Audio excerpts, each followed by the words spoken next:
1981년 11월 22일 대구시 달서구에서 태어난 송혜교는 한류 열풍의 가장 유명한 여배우 중 한 명으로 20년이 넘는 연기 경력을 통해 전 세계적으로 명성을 얻었습니다. 40세의 나이에 그녀는 아름다움, 재능, 그리고 회복력의 상징으로 남아있지만 그 후광 뒤에는 깊은 고통과 혹독한 시련, 그리고 수백만 명의 팬들에게 가슴 아픈 비극적인 최후가 있습니다. 그녀의 삶은 영화 태양의 후예에서 보여준 상징적인 역할부터 송중기와의 짧은 결혼 생활, 특히 개인적인 삶의 굴곡에 이르기까지 감정의 여정이었습니다. 이 글에서는 송혜교의 삶을 세세하게 살펴보겠습니다. 그녀의 가장 큰 슬픔, 커리어의 굴곡, 그녀의 업적, 사랑과 결혼 생활, 비극적인 죽음으로 여겨지는 죽음, 전 남편 송중기와의 관계, 그리고 아이콘의 가슴 아픈 최후까지. 송혜교는 대구의 서민 가정에서 자라 어린 시절부터 어려움을 겪었습니다. 그녀의 인생에서 가장 큰 슬픔은 아마도 송중기와의 결혼 생활 파탄과 대중과 언론의 시선에 시달렸던 정신적 트라우마였을 것입니다. 두 사람은 드라마 태양의 후예의 대성공 이후 2017년 결혼하여 당시 한국에서 가장 사랑받는 커플로 자리매김했습니다. 그러나 이 년도차에 지나지 않은 2019년 두 사람은 이혼을 발표하며 수백만 명의 팬들에게 충격을 안겼습니다. 이혼은 두 사람의 연애의 종지부를 찍었을 뿐만 아니라 그녀를 향한 끝없는 비난과 루머의 시작이기도 했습니다. 그녀는 지나치게 통제적이거나 아이를 원하지 않거나 남편에게 충분히 헌신적이지 않다는 비난을 받았고, 송중기는 불행한 결혼 생활의 희생자로 여겨졌습니다. 이러한 비난은 근거가 없었지만 그녀는 장기간의 우울증에 빠져 고립감과 오해를 받았습니다. 2020년 힐링 캠프에서 드물게 나눈 이야기에서 그녀는 이혼 후 쏟아지는 루머와 언론의 압박 때문에 서울 아파트에서 혼자 여러 번 울었다고 고백했습니다. 온 세상이 자신을 적으로 돌리는 것 같았고, 깊이 사랑했던 사람을 잃은 것은 감당할 수 없는 충격이었다고 말했습니다. 언론 스캔들에 휘말리고 싶지 않았던 가족과 친구들과의 거리감은 이러한 고통을 더욱 깊어지게 했습니다. 겉보기에는 강인해 보이지만 그녀의 지인들은 그녀가 밤에 잠을 이루지 못하고 소셜미디어의 부정적인 댓글을 읽으며 자신이 무슨 잘못을 저질렀는지 궁금해했다고 털어놓았습니다. 그녀의 슬픔은 사랑 때문만이 아니라 평생 기쁨을 선사하기 위해 헌신했던 대중에게 배신감을 느낀 데서 비롯되었습니다. 송혜교의 커리어는 재능, 노력, 그리고 인내의 이야기이지만 그녀를 눈물 짓게 만든 수많은 어려움 또한 겪었습니다. 그녀는 1996년 영화 첫사랑에서 단역으로 데뷔했지만 2000년 가을 동화를 통해 진정한 스타로 발돋움했습니다. 이 멜로드라마는 한류 열풍의 시발점이 되었고 한국 문화를 세계에 알렸습니다. 태어날 때부터 다른 사람과 바뀐 윤은서 역을 맡은 그녀는 아시아 전역의 관객들을 사로잡으며 한국 드라마의 아이콘으로 자리매김했습니다.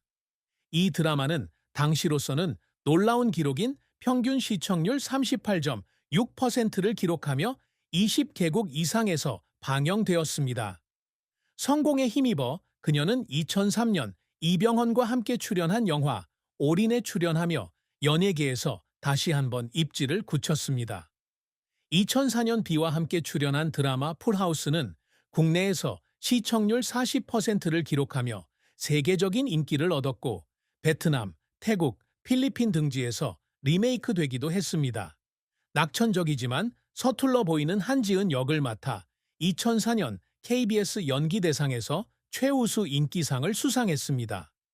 이러한 성공은 그녀의 재능에 대한 보상일 뿐만 아니라 촬영장에서 하루 18시간씩 일하고 밤에는 대본을 암기하며 각 장면을 완벽하게 소화하기 위해 연습하는 등 끊임없는 노력의 결과이기도 합니다. 하지만 그녀의 커리어가 항상 순탄했던 것은 아닙니다. 풀하우스 이후 2005년 영화 나와 내 여자로 영화계에 발을 들여놓았지만 700만 달러의 제작비에 비해 250만 달러의 흥행 수입에 그치며 기대에 미치지 못했습니다. 이 실패로 그녀는 자신의 능력에 의문을 품게 되었고 한때 부정적인 리뷰를 읽을 때마다 많이 울었다고 털어놓았습니다. 마치 TV 드라마의 그늘에서 벗어날 만큼 실력이 부족하다는 생각에 울었던 것입니다. 그녀는 다시 활력을 되찾기 위해 잠시 휴식을 취하기로 결정하고 2006년 조선시대 유명 기생의 삶을 다룬 사극 황진이로 복귀했습니다.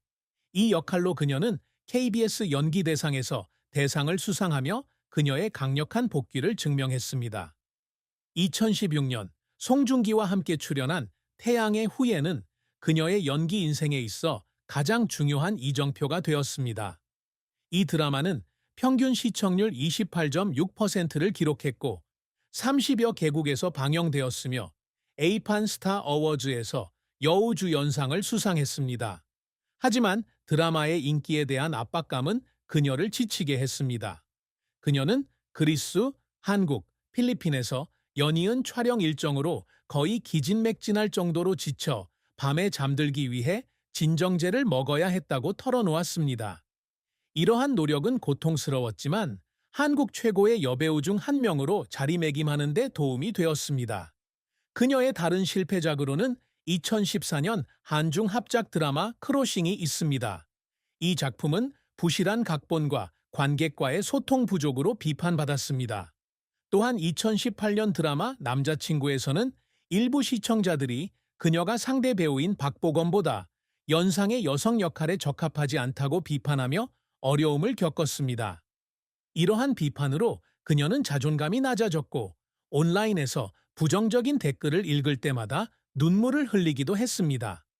그럼에도 불구하고 그녀는 2021년 지금 헤어지고 있어요와 2023년 더 글로리에서 당당한 패션 디자이너부터 복수를 꿈꾸는 여성까지 다채로운 연기력을 선보였습니다. 이러한 배역들은 항상 높은 평가를 받지는 못했지만 끊임없이 자신을 새롭게 만들어가려는 그녀의 의지를 보여주었습니다. 송혜교는 항상 자신이 이룬 것 이상을 갈망해 왔습니다. 그녀의 가장 큰 목표는 한류 열풍에 국한되지 않고 국제적으로 인정받는 배우가 되는 것입니다. 그녀는 왕가위 감독의 2013년작 영화 일대종사에 출연하기 위해 영어와 중국어를 열심히 공부했습니다. 이 영화에서 양조위, 장쯔이와 함께 출연한 것이 대표적입니다. 비록 이 영화에서의 비중은 크지 않았지만 그녀는 이 영화가 자신의 커리어의 중요한 전환점이 되었다고 생각합니다. 마틴 스콜세지나 봉준호 같은 감독들과 함께 작업하고 싶다고 밝히며 자신의 기량을 더욱 발전시키기 위해 기꺼이 배우고자 한다고 밝혔습니다. 또한 자선 활동을 통해 사회적 유산을 남기고 싶어 합니다. 한국에서 유네스코 친선대사로 활동하는 그녀는 개발도상국 어린이들을 위한 교육 프로그램에 100만 달러를 기부했습니다. 그녀는 특히 개인적인 트라우마를 겪은 후 어려운 사람들을 돕는 것이 자신에게 의미 있는 일이라고 말했습니다. 2017년 그녀는 대구대학교에 자신의 이름으로 장학기금을 설립하여 예술적 꿈을 꾸는 소외 계층 학생들을 지원했습니다. 비록 그녀의 역할만큼 공개적으로 드러나지는 않았지만 이러한 노력은 긍정적인 변화를 만들고자 하는 그녀의 열망을 보여줍니다. 그녀는 또한 젊은 여성들에게 영감을 주기 위해 노력합니다. 2022년 보그 코리아와의 인터뷰에서 그녀는 관객들에게 인생의 좌절 속에서도 여성이 강하고 자립할 수 있다는 것을 보여주고 싶다고 말했습니다. 그녀는 한국 패션 디자이너들과 협력하여 한국의 문화를 세계에 알렸으며 쇼메와 함께한 2019년 주얼리 컬렉션은 단 몇 주 만에 매진되었습니다. 이러한 성과는 비록 그녀의 역할에 비하면 미미하지만 그녀가 영향력을 넓히기 위해 끊임없이 노력하고 있음을 보여줍니다. 송혜교와 송중기의 사랑과 결혼은 기쁨과 깊은 슬픔이 뒤섞인 감동적인 한 장이었습니다. 두 사람은 2015년 드라마 태양의 후예 촬영장에서 만났고 폭발적인 케미는 관객들을 사로잡았습니다. 두 사람의 사랑은 빠르게 꽃을 피웠고 2017년 10월 서울 신라호텔에서 열린 결혼식은 아시아 전역에서 수백 명의 스타와 언론이 참석한 가운데 그해 최대 규모의 행사로 여겨졌습니다.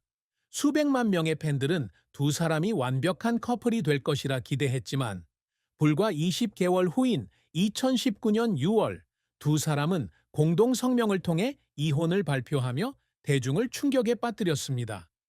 그녀에게 가장 큰 슬픔은 이혼 후의 배신감과 오해였습니다.